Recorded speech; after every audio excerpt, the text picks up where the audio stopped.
Hello, my friends. Welcome. My name is Joe. This is the Joe Martino Show. And today my daughter Kendra stops by once again, and we talk about every parent's worst nightmare, secret rebellion, and what are we doing when we parent our children? What's the goal? How do we get there? Let's kick it off. This is the Joe Martino Show. You're listening to the Joe Martino Show, a podcast dealing with all things emotional, relational, and human nature. Joe is a licensed counselor in the state of Michigan, specializing in relationship therapy. He is also the author of the book, The Emotionally Secure Couple. All advice offered in this episode is offered for entertainment and educational purposes only. Enjoy the show. All right, welcome. Once again, my daughter Kendra's with me today, and today we're going to talk about two things. We're going to talk about what she calls secret rebellion, and we're going to talk about what I think are the hardest years of parenting girls, the 12 to 15 years old. I've talked with you, my podcast audience, a couple times about some of my experiences in the 12 to 15 years. I've got no idea where this one is going to go. When I do these with other people outside of my family, we have questions that we agree on ahead of time. When I do it with my family, I'm like, let's just sit down and talk and figure out how it goes. So Kendra, go ahead, say hi. Hey everyone, I'm Kendra. All right, let's kick it off. Let's talk about, let's start with the 12 to 15 years for a second. I think the 12 to 15 years, ages 12 to 15, are the hardest years in raising a girl. Joey is my only son, and he's 10, and so I don't know what 12 will be like with him. In 4 years, I might think that 12 to 15 is the hardest years of raising a boy as well. I know what it looked like from my perspective, and I think some of this is going to roll right into your, secret rebellion thing. But I remember when you were 12, and the first time I dropped you off, and I said I love you, and you didn't say it back, and I was crushed, like sledgehammer swung by the world's strongest man straight to my chest, with no protection. Mm-hmm. And then I remember when you hit 16, I was like, oh my gosh, my daughter's back. and those 3 years, no offense, were hell. Mm-hmm. Well, it was awful. I'm aware of that. Okay, now. so talk to me about that. Here's some things that I think would be helpful for the listeners. Mm-hmm. What should they expect? So that mom that has an 11-year-old girl, what should she expect? How do they respond, right? Because I think that was the biggest... Especially when it's your oldest. I got no frame of reference. And I know we did another episode where you talked about, hey, the things that work for one kid don't work for every kid, which I agree with, of course. And yet, there were some similarities in how we navigated those years with all three of you girls. So jump in anywhere there you want, and we'll just kind of figure it out from there. So I'll say, with 12 through 15, for me personally, I remember a couple different things happening almost all at once that really changed, I think, how I viewed the world, and then by proxy of that, how I felt about my family and just, how I interacted with everything. I remember the day I just, woke up, and I realized that, adults weren't perfect. And I know that probably sounds weird to, adult listeners here, but if you really think back, I'm sure you can remember it. As a little kid, you just have all of this faith that your teachers are looking for your best interests and they know what they're talking about, and your parents have your best interests and they know what they're talking about all the time, always. Well, I was disabused of that at a very early age, but I get what you're driving at. Those, whenever you have that realization, and I had friends who had it a lot later in life, and I had friends who had it around the same time I did, that's really disorienting, especially as a preteen. Sure. Realizing that there is a level of doubt that comes with those in your life that you're supposed to trust. And that's normal. You're not always right, but I'm in a place now where, I can accept that and we can work through that stuff. Right. But as a preteen, that was so incredibly weird and uncomfortable. Sure. And then I also just became aware, bigger picture, of how much anger there is in the world and how people treat each other. And all of that just shattered. And it wasn't that I wasn't exposed to it beforehand. I think I just finally realized the gravity of treatment. And so you decided to suck some of that anger into yourself? Yeah. Okay. Kind of. All right. But part of that is intentional, right? Your mom and I, we purposely, when you guys were little, moved to a secluded spot of the world. We purposely have kept you somewhat sheltered, and yet we try to expose you at the same time, and finding that balance is never perfect. And then on top of that, like all of those realizations, middle school is just awful. Yeah, and a lot of it I came to realize later for you, and this actually kind of messed me up for your sisters. For you, I realized that so much of it had to do with that 4th grade experience, which was terrible. I mean, at the time, I didn't really think much about the teacher. I felt the teacher handled it well. Now, looking back, I think that teacher should have been fired at the end of that year. The catch was it wasn't even just 4th grade. It happened probably late 2nd, 3rd grade. 4th and 5th is just when I started becoming cognitively aware of how bad it was. Sure. Right? And that's when I could take some more control back, but at the expense of my happiness, I think. Sure. Because a lot of the behaviors you guys saw of that very, like, standoffish preteen was I just didn't know how to turn it off when I got home from school. Because I had to be that way at school if I wanted any semblance of a normal school day. Right. A lot of it was just coping and survival to get me through middle school. And that brings up the first point that I want to drive home for the listeners is I think sometimes parents make the mistake that they think their kids' interactions with them is only about them, which makes sense because, right, if you're being mean to me, I'm the one who feels it. And parents have feelings and emotions, and, you know, you have your picture of how being a parent's going to go, and that's rarely accurate. And they don't often stop and think, well, what else might be going on in my child's life that is driving this, right? And so, you know, and that did throw me off a little bit when your sisters got to be 12 because they didn't seem to have the same experiences in early grades as you did. And so I didn't expect them to turn 12 like you turned 12, and they did. So something Mom and I have talked about a lot, because Mom's told me a couple times now how she went to your guys' like mentor or whatever when I was just being terrible. Yeah. And she like begged him for help. Yep. And one of the things he told her is some of it you guys were up against is just brain development. Yes. How the brain develops around 12 or 13 is the reason those realizations happen. Yes. And the reason they're so hard. Yes. Yep. And so what would be your advice? Obviously, my advice to parents is always just stay the course, stay the course, stay the course. As a student, as someone who recently was 12, right? I know it was 10 years ago. What wasn't 10 years, but whatever. It was a while ago. 8 years. What do you recommend for parents? So I definitely do think the consistency matters, but also throw your kids like a life raft that they're not going to take. Keep reaching out and showing them that you care, knowing they're not going to take it, because one day that will even out and they will be able to see that and appreciate it. I've told my sisters before when they've gone through the same like worldview struggles of, look, I know it's really hard right now, but one day you guys will reach a point where you appreciate what Mom and Dad are trying to do, even if you don't always agree with it or like that they're doing it. Right, and that's the great rub, isn't it? Like, we all want to raise independent kids because independent kids become independent adults. Mm-hmm. But we don't want them to be independent kids who agree with everything we do, yeah. Which is the exact opposite of independent. Yep. Like, you guys, what you did well, and I know I just kept turning you away, was giving me those, like, hey, what's going on? Do you want to talk about it? We're here for you. Right. And like I said, I think I turned it away literally every time you did it from ages 12 to 15. Yeah, that's probably true. Maybe not. I hate universals, but that's probably true. Yeah. This might be a good time for one. Around 16-ish, first of all, stuff evened out at school, which made it a lot easier for me. Right. It's around the age stuff evened out at school.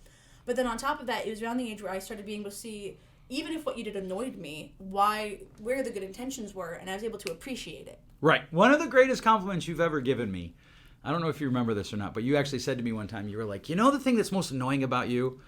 I'm like, I'm assuming that's a long list. And you were like, it is. Right there, you said it again. It is. But the thing that's most annoying about you is you'll say something and it just annoys me. That's not quite what you said, but this is a PG show. And you said, and then later I realize it's right. And that's even worse. I hate that when that happens. No, I don't know what age I was when I said that, but I was so right for that. And that's something that I think parents take personally. And I remember laughing. Like, I tried not to laugh when you told me, but when you walked away, as you often want to do, I laughed because, like, that means I'm winning. And there's a great deal of pain there. And I think that's one of the things that you and I have talked about a lot is people have to accept that life just has pain. And the things that matter the most to you often will bring the most pain. And so raising kids is a painful experience because the very thing that you're trying to raise makes them difficult to raise. And the truth is, I feel like, man, knock on wood, for those of you who can't see me because I have the perfect face for radio and podcast, I'm literally knocking on my head right now because I still have a young child at home and teenagers. But, by and large, I feel like you guys have turned out really well, and you're doing the things that we'd always hoped and dreamed for you to do.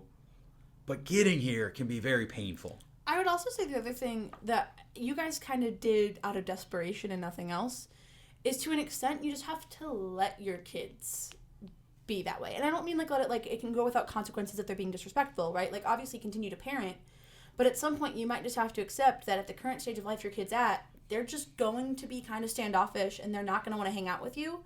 And that's something you can't take personally. You just kind of have to let it happen. Right. And I would, the only thing I would take exception to is that we did it, however you put it, I wouldn't agree with that.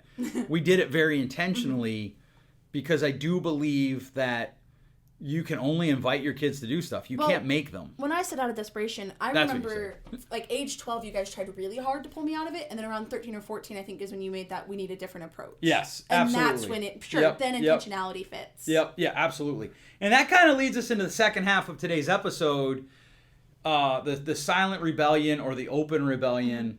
Now, in truth, you and your sisters, your rebellions were never overly big, right? Like certainly I've worked with clients who their kids are sneaking out at 10 o'clock. Partially that's because we live so far out that if you were I've literally run that through my head before. I don't think there's any way I can leave our house without a car. Right, exactly.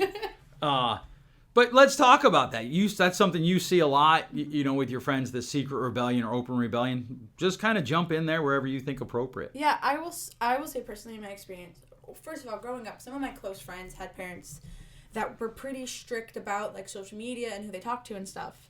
And those kids were often the ones I knew the most who were doing stuff that I'd say as a total really hey, do you really think you should be talking to that person? We don't know them and they claim to be in high school. And have to bring up those points from conversations I had with my parents. Right. But what often happens is your kids are just going to find a way around you if they don't know why that stuff is bad. Because my friends hadn't considered the stuff I'd say to them about are we sure we want to talk to them? But I had friends who they'd download Kik, and then they'd have hidden messages on Kik with people. We were 12. I'm going to guess those people were in their 30s. They told my friends they were in high school, but from information I look back now, they were much older. Right. Kik was a banned app in our house, by the way. Yeah, I never had it. I never really wanted it, though, because I had other options. Right. But so you'd have, I'd have friends with super strict parents. They'd find ways around it. I actually know kids who they'd go to their friends in school, download apps on their friends' phones, and use their friends' phones to access things like Snapchat if they weren't allowed it. Right. They'd ask their friend to sign out. I actually had a client ask his friends to sign out. He'd sign in. I had a message all his friends, sign out, and then they'd sign back in. Not a close friend, but a girl we ran in similar circles. I'd say sophomore year of high school. And her parents caught her sending nudes to a boy, which is a bad thing. Yeah. And so they took her phone away. But they didn't do any other, preventative stuff or, any conversation with her. Hey, what drove you to send nudes to a boy? So she got one of our other mutual friends' phones, and she'd go to the school bathroom, log into her Snapchat account that wasn't disabled. It was just on her old phone. Do the same activities that got her phone taken away in the first place on the friend's phone. Log out, give it back to her friend, and then they'd repeat the next time she wanted to do it. Right. I shouldn't laugh, but, I think it's just funny because a lot of parents tend to take one of two approaches to this. Well, I can't say anything because when I was a kid, blah, blah, blah, which is one of the dumbest arguments I hear. And then the other one is, well, they're just going to do it anyhow. And to my knowledge, but the reason I call it secret rebellion, these friends now, we're all adults, we're all 19, 20, 21. Most of them, to my knowledge, didn't get caught, or they only got caught once or twice before they got smarter than however they were getting caught. Right. So right now, the moms that are listening to this episode are freaking out. Yes. Right? What would you say could be some courses of it? So with you, I know what I did. Mm-hmm. I always had access to your phone. At any point I could walk up and be give me your phone, and if I can't unlock it, you're in trouble. Mm-hmm. Right? And I would scroll through and I'd even open your Snapchat and be who's this? Who's this? Who's this? So I know that we did those things, and I'll offer some of them up at the end, but what are things that you think parents can do? Because the part that's going to be terrifying to them is they never got caught. Mm-hmm. And some of those had absent parents, right? Yes. Yep. That's just the reality of our world.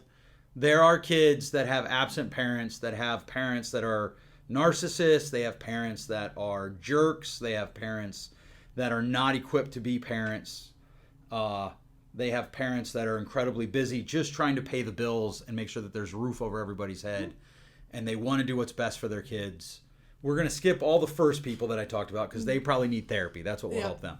But the parents that are just trying to pay bills, that are just trying to make sure that they're raising kids that are good humans, what would you say to them? How do they go about having conversations with their kids about this secret rebellion? Or how do they check on it? How do they look for these hidden apps?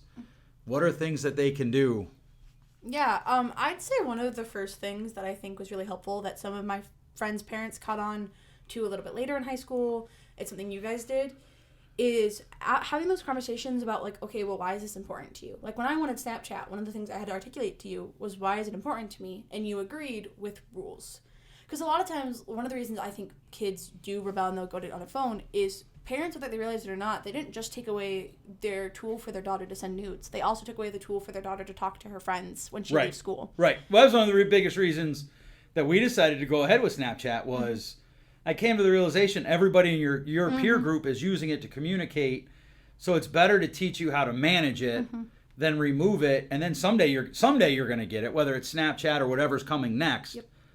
And you don't have the muscle memory on how to manage it because I never gave you the opportunity to fail at managing it. And even something like Kik, I said earlier, the reason I didn't want it is because I had other options. Right. You guys gave me other ways I can message my friends and other ways I can do that you deemed more safe, probably for parental controls I don't even know about. Right. But that you deemed more safe. So have those conversations with your kids. If you find them using Snapchat inappropriately, ask them, well, why do you want to keep Snapchat? And if they have reasons like that, their social life is incredibly important to them. Try to find other safer alternatives that they can keep up with that stuff, and you'll probably find them wanting to rebel less. Right. Because the thing of it is almost everyone wants their own independence. They want to be their own person. It's kind of a moot movement now, but in the not so recent past we had hipsters, and I used to always laugh at hipsters because they all were individuals. All 4,000 of them dressed exactly the same with winter caps and flannels on in July. But when parents just put the hammer down of, no, you can't do this, it moves the silent rebellion to an almost top secret rebellion, right? Like I think about a client that I was consulted on about one time, got caught doing inappropriate things. Parents took the phone away, rightfully so. Parents even took the teenager to counseling, but they didn't have the conversation with the student about, like, why did you do this? What's going on? What is it? What did that fulfill? Because those conversations are incredibly difficult to have because the chances are your kid is going to tell you something that you're failing at, and nobody wants to hear that. Also, I think a conversation of intentions really matters. Something you guys started doing when I was in, early high school that really helped is when I got punished for something. The intention of what your goal was by doing this punishment was explicitly told to me. Right. Which is, again, where I said in the other podcast, later in life, I should be able to appreciate that stuff more. Right.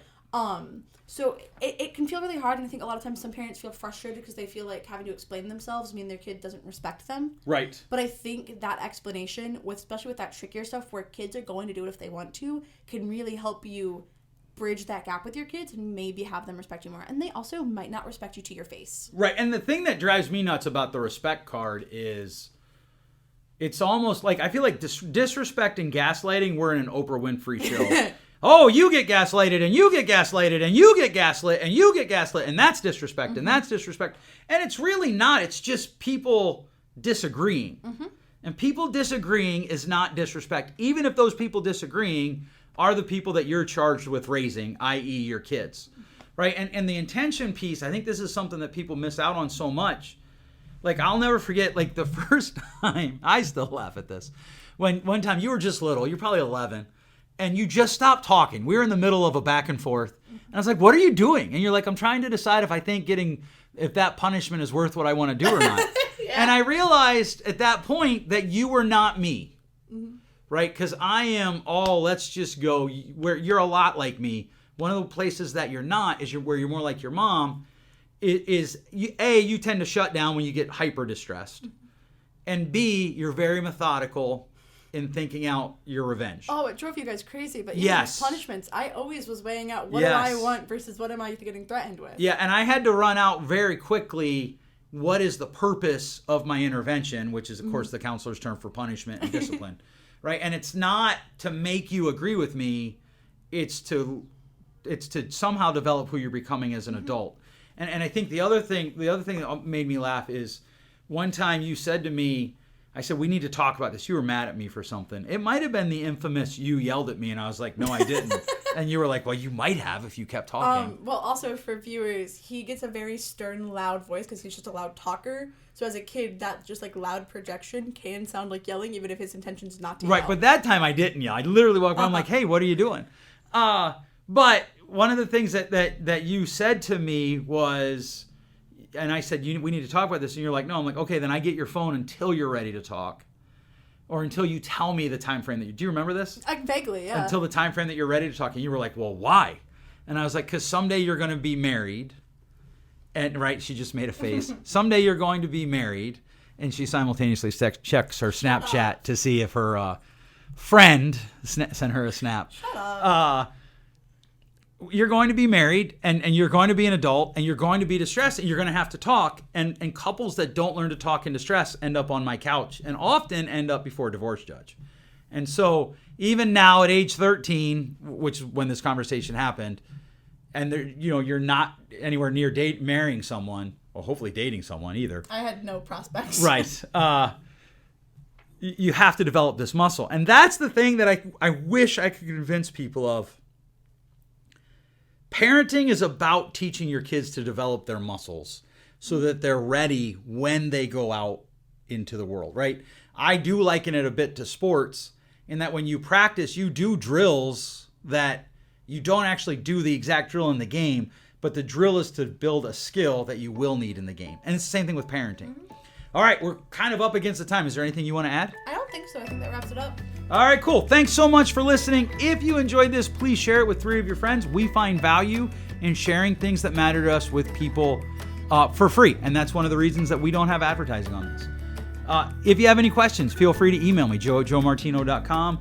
Slap podcast in the subject line so I don't miss it. And let me know what you think. Thanks so much for listening. We'll catch you next week. Thanks for listening. If you enjoyed today's show, please share with a friend. And hey, give us that rating in your podcast store. Until next time, change possible.